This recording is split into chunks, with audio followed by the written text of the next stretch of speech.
Good morning class years. आप लोगों को आपके लास्ट वीडियो में फर्स्ट चैप्टर आपका होम साइंस का पढ़ाया और समझाया जा चुका है। अब आपके सामने ये मैं क्वेश्चन आंसर लेके आई हूँ। आप लोगों के पास अगर बुक्स हों तो ठीक है, अगर नहीं है तो आप लोग इसमें से क्वेश्चन आंसर नोट कर लीजिए। पहला आपका है रिक्त स्थानों की पूर्ति। आप ध्यान से देखिए, मैं 1 बाय 1 इसकी स्लाइड आपको दे रही हूँ।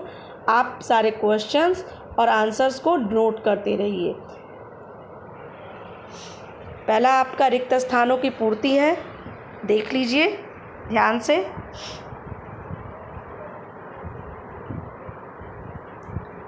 नेक्स्ट आपका क्वेश्चन जो है वो आपको बताना है, इसमें सही कथन के सामने आपको सही का चिन्ह लगाना है और गलत के सामने आपको गलत का चिन्ह लगाना है।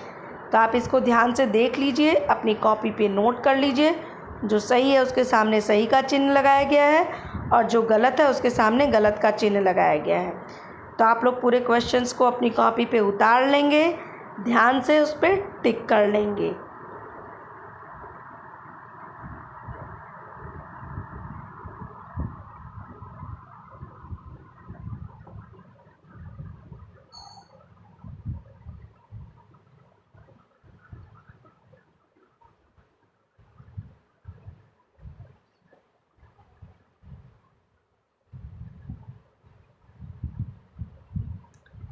नेक्स्ट आपका जो क्वेश्चन है वो आपका है अति लघुत्तरीय प्रश्न। ध्यान दीजिएगा बेटा, अति लघुत्तरीय प्रश्न जब भी आपसे पूछा जाएगा तो आप लोग उसके 4-6 लाइन में आंसर मत दीजिएगा, ना आप लोग एग्ज़ाम में और ना ही अपनी कॉपी में। इसीलिए आपको यहाँ पे मैंने दिखाया है कि आप किस तरह से लिखेंगे, बिल्कुल छोटा छोटा। ठीक है, जैसे पहला क्वेश्चन है खसरे को टीका किस आयु में लगाया जाता है। तो खसरे का टीका 9 से 12 माह की आयु में लगाया जाता है। आप इसका सीधा आंसर दे सकते हैं 9 से 12 माह की आयु में। दूसरा है हड्डियों व दांतों के निर्माण में कौन से खनिज लवण सहायक होते हैं। तो आप सिर्फ लिखेंगे हड्डियों व दांतों के निर्माण में कैल्शियम और फास्फोरस खनिज लवण सहायक होते हैं। आई रिपीटेड द आंसर, आप आंसर ध्यान से सुनिए। हड्डियों व दांतों के निर्माण में कैल्शियम और फास्फोरस खनिज लवण सहायक होते हैं। बस आपको यही इतना आंसर लिखना है, आपको ज़्यादा आंसर लिखने की ज़रूरत नहीं है कि कहाँ से हड्डी और दांतों का, सारी चीज़ों का ये स्ट्रक्चर देने की ज़रूरत नहीं है। नेक्स्ट आपका है लघु उत्तरीय प्रश्न। लघु उत्तरीय प्रश्न में आपसे जब भी प्रश्न पूछा जाएगा तो ये आपका हमेशा एक लाइन से ज़्यादा का आंसर होता है आपका। ठीक है, जैसे अभी आपको मैंने लास्ट वीडियो में बताया था कि आपको एक रक्त अल्पता यानी कि खून की कमी के लक्षण, उसमें यही चीज़ें पूछा है कि रक्त अल्पता के कोई 4 लक्षण लिखिए। तो आप लोग आंसर लिखेंगे रक्त अल्पता के 4 लक्षण निम्नलिखित हैं। आप लोग देखेंगे नंबर 1, 2, 3, 4, ये 4 पॉइंट्स आपको यहाँ दिए गए हैं। ये चारों पॉइंट्स को आप लोग अपनी कॉपी पे 1 बाय 1 उतार लीजिएगा। ठीक है, अब हम लोग नेक्स्ट क्वेश्चन की तरफ बढ़ते हैं, लघु उत्तरीय प्रश्न के ही जो दूसरा प्रश्न है। दूसरा प्रश्न है प्रतिरक्षण क्या है, यानी कि टीकाकरण क्या है। ठीक है, तो ध्यान दीजिएगा, इसका उत्तर आपका है कि शरीर की प्रतिरोधक क्षमता बढ़ाने के लिए बहुत थोड़ी मात्रा में किसी रोग के रोगाणु को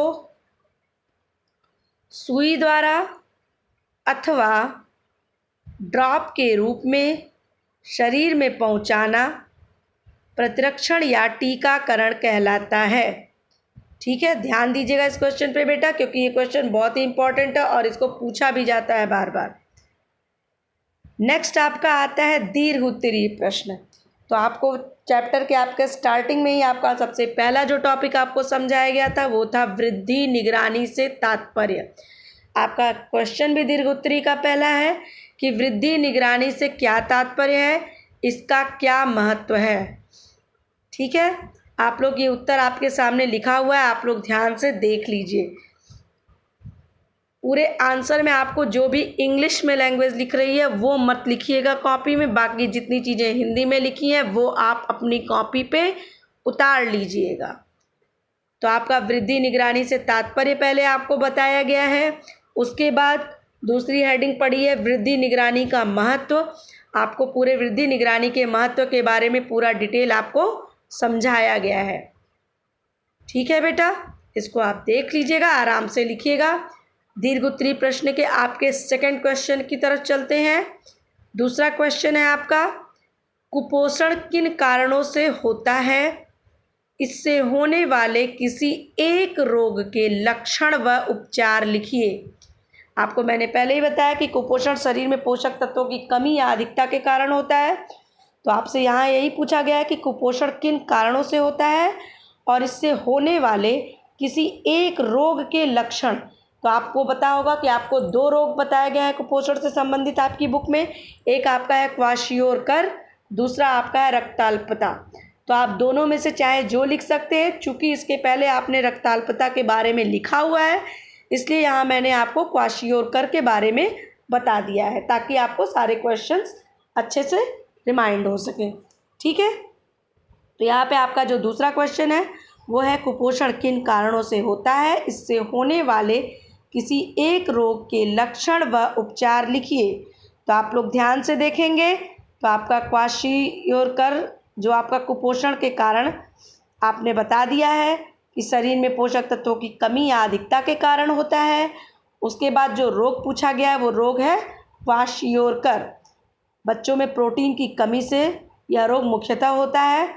ध्यान दीजिएगा, इसमें आप पूरा रोग के बारे में डिटेल दिया हुआ है, प्लस इसका उपचार किस तरह से होता है कि आपको सीधी तरह से बता दिया जाए कि प्रोटीन युक्त चीज़ें जैसे आपकी दाल, चना, मूंगफली, अरहर, सोयाबीन, ये सब खाने से इस रोग से आप सामना कर सकते हैं, क्योंकि ये सारी चीज़ें जो होती हैं ये प्रोटीन का रिसोर्स होती हैं। तो ये रहा आपका पूरा फर्स्ट चैप्टर का क्वेश्चन आंसर जो आज आपका कंप्लीट हुआ। अब आपको नेक्स्ट वीडियो में हम सेकेंड चैप्टर के साथ मिलते हैं।